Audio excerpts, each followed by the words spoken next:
America ఒక పక్కన Venezuela మీద దాడి చేయటం, అక్కడి నుంచి వెనిజులా అధ్యక్షుని ఎత్తుకుపోవడం ఒక ఎత్తు.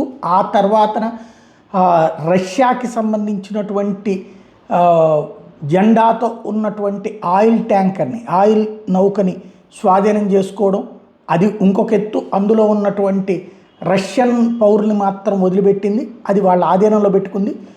ఇంకొక వైపున గ్రీన్లాండ్ను వార్నింగ్ ఇచ్చింది. అయితే తాజాగా యుఎస్ స్పెషల్ ఆపరేషన్ ఫోర్సెస్ ఒక కొత్త ఆపరేషన్ కరేబియన్ సీ దగ్గర చేస్తున్నాయి. అక్కడ ఇంకొక రష్యన్ ట్యాంకర్ని ఆపినాయి, ఒలీనా అనేటటువంటి షిప్ని. ఇది రష్యన్ షాడో ఫ్లీట్కి సంబంధించినటువంటిది. దాంట్లో ట్రాన్స్పోర్ట్ అవుతున్నది ఆయిల్ అన్నటువంటి పాయింట్ మీద దాన్ని స్వాధీనం చేసుకుంటున్నట్టుగా అక్కడ వీడియోని అంతర్జాతీయ మీడియా ప్రొజెక్ట్ చేసుకొచ్చింది.